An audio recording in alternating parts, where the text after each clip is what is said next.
Inna a'malakum tu'radu alayya. Nabi SAW bersabda, sesungguhnya amal perbuatan kalian, apa yang kalian lakukan, apa yang kalian perbuat, semuanya akan disodorkan kepadaku, kata Rasulullah.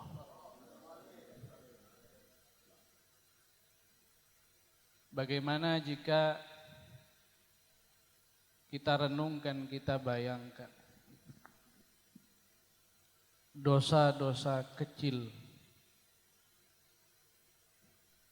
maksiat-maksiat, bahkan dosa besar mungkin disodorkan kepada Rasulullah SAW, diperlihatkan kepada Rasulullah SAW. Karena jelas apapun yang dilakukan oleh umat Nabi Muhammad SAW akan diperlihatkan kepada Nabi Muhammad SAW. Bagaimana malunya kita, bagaimana kita nanti akan bertemu dengan Nabi Muhammad SAW. Dengan wajah seperti apa kita bertemu Rasulullah SAW? Apakah kita berani memandang wajah Rasulullah ketika yaumil qiyamah, sedangkan kita di dunia dulu, di masa hidup kita sering melakukan hal-hal yang membuat hati Rasulullah SAW susah dan sedih. Bahkan mungkin karena perbuatan kita, Rasulullah SAW meneteskan air mata.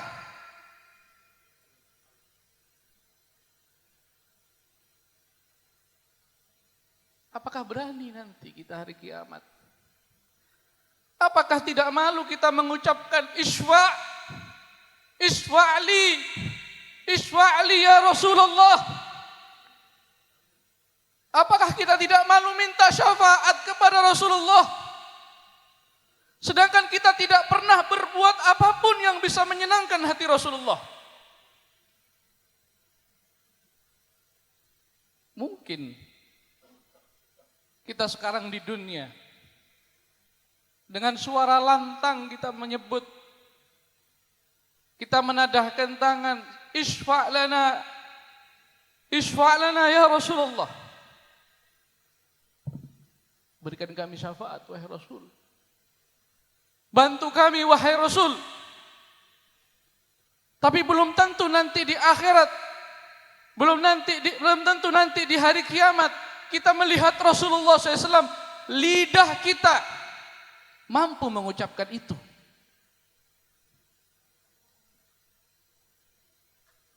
Para hadirin yang dirahmati oleh Allah Subhanahu wa taala,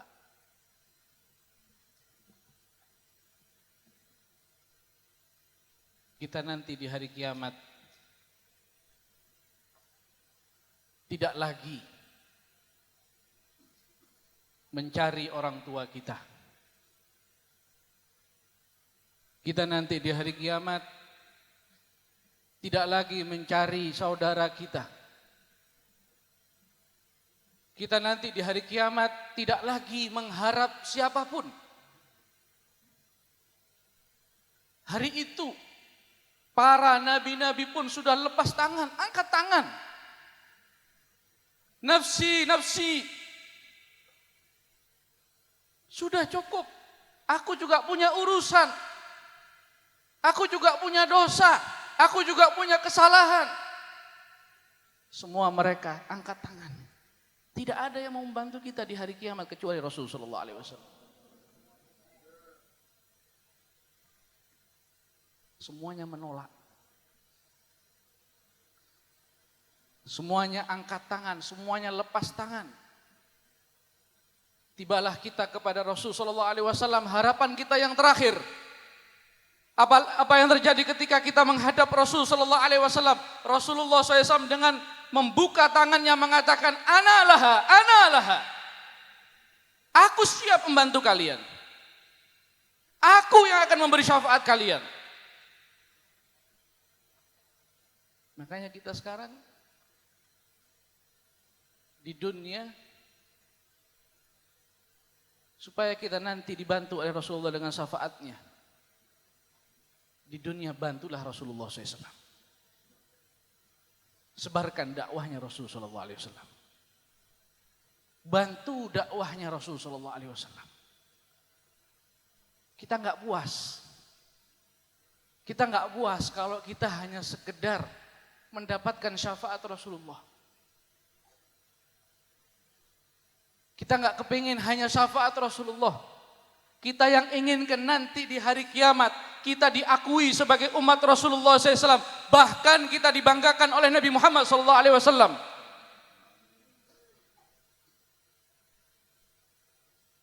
Jangan kita hanya meminta syafaat, minta masuk surga. Ini keinginan yang baik, keinginan yang mulia.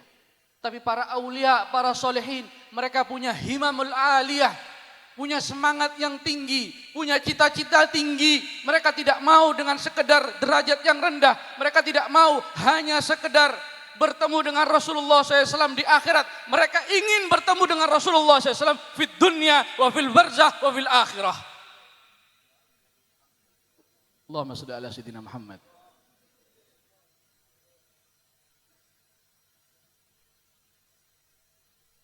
Kita terus terang sangat iri, sangat ingin ketika melihat para sahabat Rasulullah SAW yang di masa hidupnya dipandang oleh Rasulullah SAW. Bahkan Nabi SAW membanggakan mereka. Kita lihat sahabat Mus'ab bin Umair radhiyallahu taala anhu. Sahabat Mus'ab bin Umair hidup mewah megah di tengah keluarganya yang kaya. Makanannya makanan nggak enak, makanannya lezat. Pakaiannya pakaian yang bagus. Subhanallah.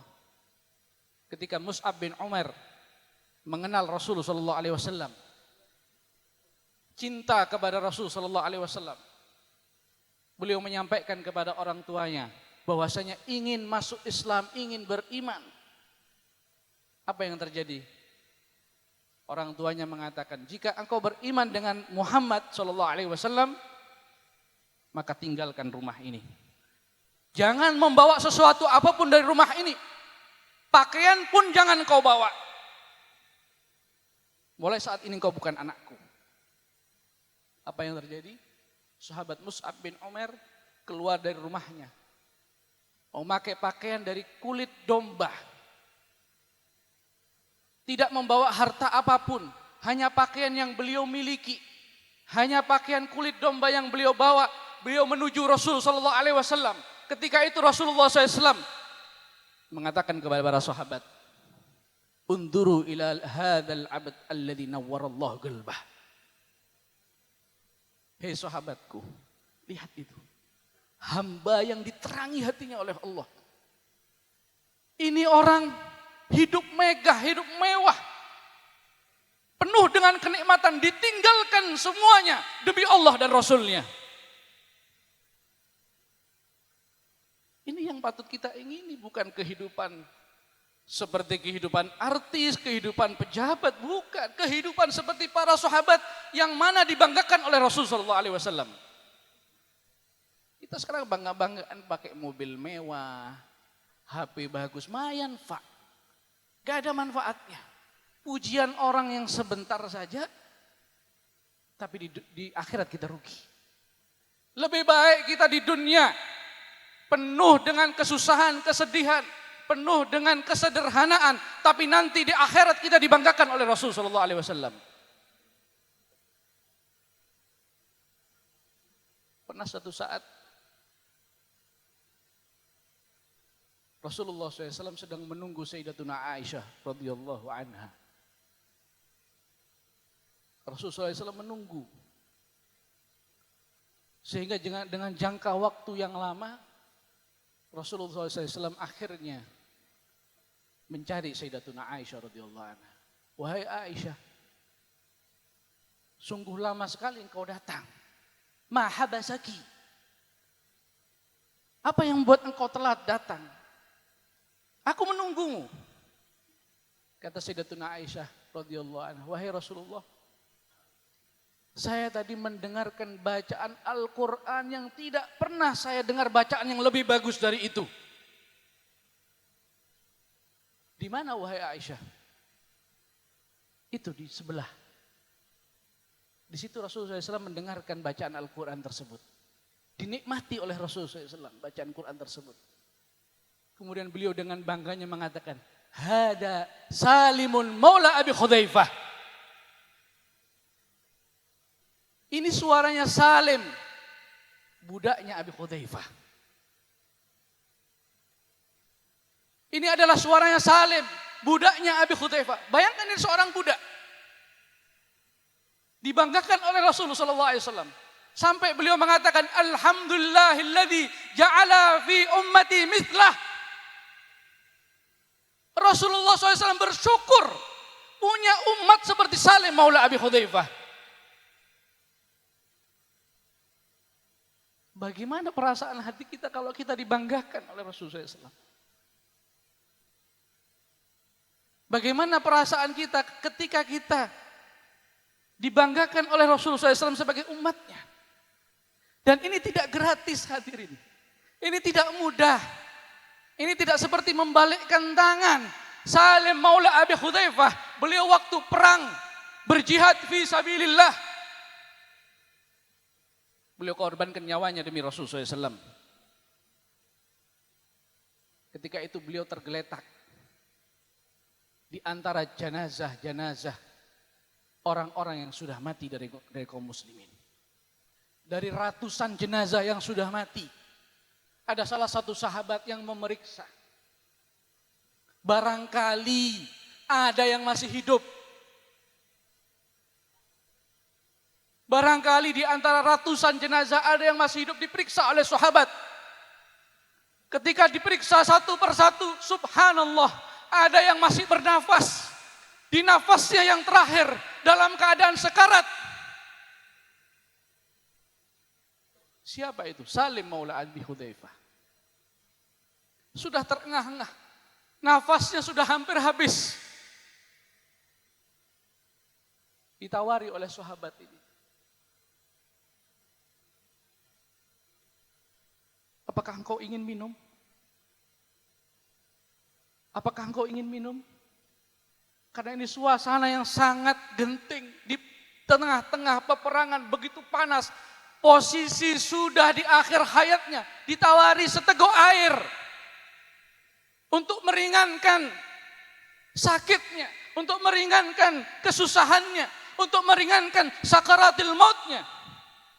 Engkau ingin air? Apa jawaban sahabat Salim Maula Abi Hudzaifah?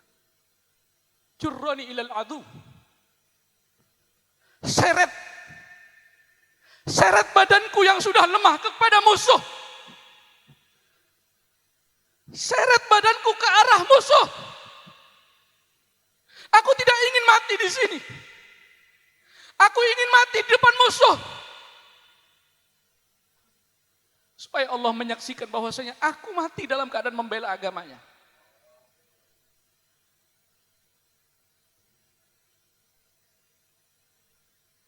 Dan apalagi yang beliau katakan? Air yang kau berikan, letakkan di bahuku. Kalau memang aku masih hidup sampai waktu maghrib, aku akan minum. Karena aku dalam keadaan puasa. Aku tidak ingin membatalkan puasaku. Kalau seandainya aku hidup sampai waktu maghrib, aku minum air tersebut. Hakata ashab Rasulillah. Beginilah para sahabat Rasulullah SAW. Mereka dapat makom yang tinggi bukan dengan kehidupan yang nikmat, yang enak, yang tenang, bukan. Pengorbanan, perjuangan, nyawa, harta, semuanya diberikan untuk Rasulullah SAW.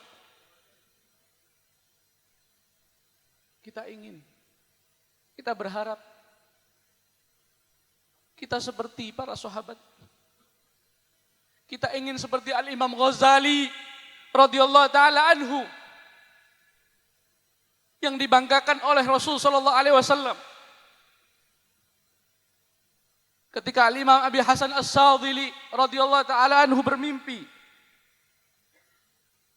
melihat Rasulullah SAW bersama Nabi Isa dan Nabi Musa alaihi wassalam.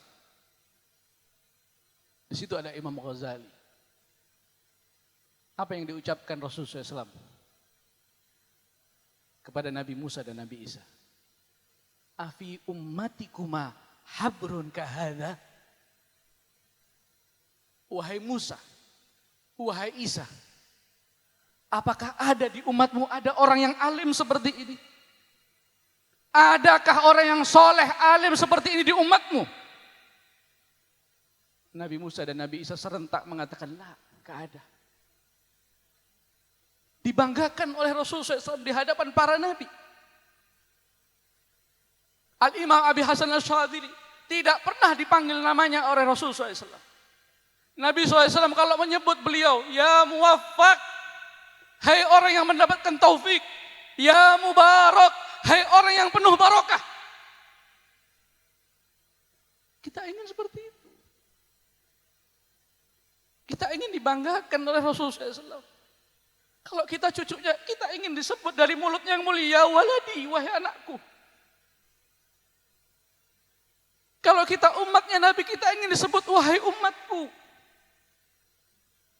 Oleh karena itu, mari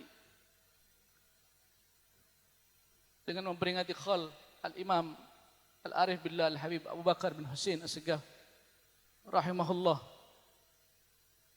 kita berusaha meniru bagaimana amalan-amalan Al-Habib Abu Bakar bin Husain As-Segaf. Ini salah satu cucu yang dibanggakan oleh Rasulullah SAW. Apa yang beliau lakukan adalah yang dilakukan oleh kakek-kakeknya. Kalau Nabi SAW menyantuni para janda, anak-anak yatim, Al-Habib Abu Bakar bin Husain As-Segaf sehari-harinya memang seperti itu. Kalau Rasulullah SAW lebih mengutamakan orang lain, beliau lebih memilih lapar asalkan orang lain kenyang. Itulah yang dilakukan oleh Habib Abu Bakar bin Husain As-Segaf. Bahkan cerita daripada Sayyidil Walid Al-Habib Ahmad bin Husain As-Segaf, mata'allah bituli hayatih bi'ulumih. Beliau bercerita ketika wafatnya Al-Habib Abu Bakar bin Husain As-Segaf, dibuka lemarinya. Mau dibagi warisannya. Ternyata di lemari itu ada uang. Banyak uang. Tapi sudah tertulis nama-nama para janda. Fulanah, Syarifah Fulanah, Fulan bin Fulan. Sudah ditulis, dikasih karet semuanya. Yang disimpan di lemari beliau bukan milik beliau lagi. Sudah milik orang lain. Inilah kehidupan Al-Habib Abu Bakar bin Husain As-Segaf. Mudah-mudahan kita semua yang hadir di sini bisa meniru jejak beliau, bisa meniru thariqah beliau. Dan mudah-mudahan kita semua diberi sehat wal afiyah. Kita semua bisa beribadah kepada Allah Subhanahu wa taala. Kita bisa meningkatkan ibadah mahabbah kita kepada Rasul sallallahu alaihi wasallam. Dan mudah-mudahan kita termasuk minal mahbubin, orang-orang yang dicintai oleh Rasul sallallahu alaihi wasallam. Dan mudah-mudahan kita termasuk orang-orang yang mendapatkan petunjuk daripada Allah Subhanahu wa taala. Dan mudah-mudahan kita semua diberi istiqamah dan diberi husnul khatimah. Amin ya rabbal alamin. Assalamualaikum warahmatullahi wabarakatuh.